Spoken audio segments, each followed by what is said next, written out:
यह कहानी है एलेन की, जिसे एक वक्त से उसके अपनों ने ही धोखा दिया। दुनिया का सबसे ताकतवर हीरो होने के बावजूद लोग उसे भूल गए, जैसे कि वह कभी था ही नहीं। गॉडेस ने उसके अच्छे कर्म देख के उसे दोबारा से रिकारनेट करने का फैसला किया और इस बार यह अपनी लाइफ शांति से जीना चाहता था, पर तकदीर ने फिर से उसके साथ खेल खेला। उसके नए फैमिली ने उसे एक बेकार समझ के घर से निकाल दिया और कहा कि तुझमें कोई स्किल नहीं है तो कुछ नहीं बन सकता। लेकिन उन्हें क्या पता था कि यह एक फॉर्मर हीरो रह चुका है और उसके अंदर SSS रैंक की लेजेंडरी स्किल्स है। फिर कुछ समय के बाद जब उसने अपनी दोस्त की जान बचाई, वो हैरान रह गई, क्योंकि उसे लगा करता था कि एलेन एक कमज़ोर लड़का है। आगे जाके एलेन बाकी लोगों को भी हैरान करता है, जो कि सोचते थे कि वह कमज़ोर है, पर इसे इन चीज़ों से फ़र्क नहीं पड़ता, क्योंकि ये इस बार अपनी लाइफ पीसफुली जीना चाहता है और इसे ताकत का कोई भी घमंड नहीं है।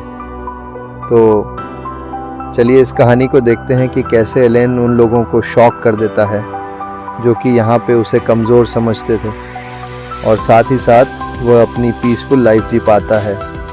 कि नई कहानी शुरू होती है और हमें बताया जाता है एक हीरो के बारे में, जिसने इंसानों के बचाने के लिए यहाँ पे मॉन्स्टर से लड़ाई की थी।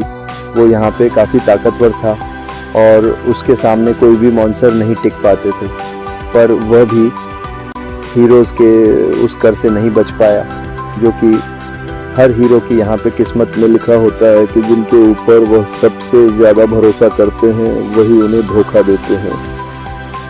और ऐसे ही हुआ, जिन इंसानों को बचाने के लिए वह यहाँ पे मॉन्स्टर से लड़ पड़ा, यहाँ पे उन्हीं इंसानों ने उसे धोखा दिया, पर फिर भी उसने यहाँ पे हार नहीं मानी। वह अकेले मॉन्स्टर से लड़ता रहा ताकि वह इंसानों को प्रोटेक्ट कर सके, और उसने काफ़ी सारे लोगों की जान बचाई, और इस चीज़ की कीमत उसने अपने दिल को खो के झुकाई। उसके आखिरी शब्द यही थे कि बस वो लोगों को बचाना चाहता है, और उसने आखिर में गॉडेस से प्रे किया।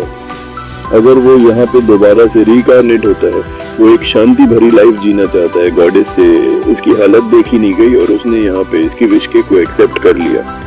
कहानी फिर प्रेजेंट में आती है, जहाँ पे हम देखते हैं एलेन नाम के एक बंदे को, जो कि अभी अभी सो के उठा होता है। तभी उसका भाई यहाँ पे आ जाता है, जो कि उसे बोलता है कि तुम्हें यहाँ पे फादर बुला रहे हैं। वो यहाँ पे उसका मजाक भी उड़ाता है और उसे बोलता है कि मुझे यकीन नहीं हो रहा कि तुम जैसे कचरे के डब्बे को फादर ने अब तक घर पे रखा हुआ है। तुम्हें पता है तुम्हारी वजह से मुझे कितना ज्यादा सफर करना पड़ा है। मुझे तो ये कहने में भी शर्म आती है कि तुम मेरे एक बड़े भाई हो जिसे कुछ नहीं आता। ये फिर इसके फादर के यहाँ पे चले जाते हैं। इसके फादर बोलते हैं कि तुम हाउस ऑफ वेस्टफील्ड में 15 साल पहले पैदा हुए थे और तब से लेकर अब तक तुम्हारा लेवल एक बार भी इंक्रीज नहीं हुआ है। तुम अब तक लेवल 1 के हो, जो कि हमारे लिए शर्मिंदगी वाली बात है।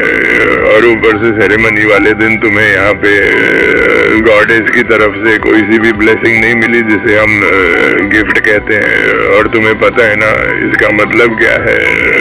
हर एक बच्चे को गॉड की तरफ से एक गिफ्ट मिलता है, जो कि ये दर्शाता है कि गॉड ने तुम्हारे ऊपर फेवर किया है।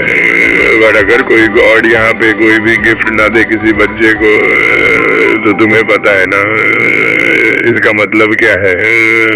मेरे हिसाब से तुम जैसे बेवकूफ को भी समझ में आ गया होगा।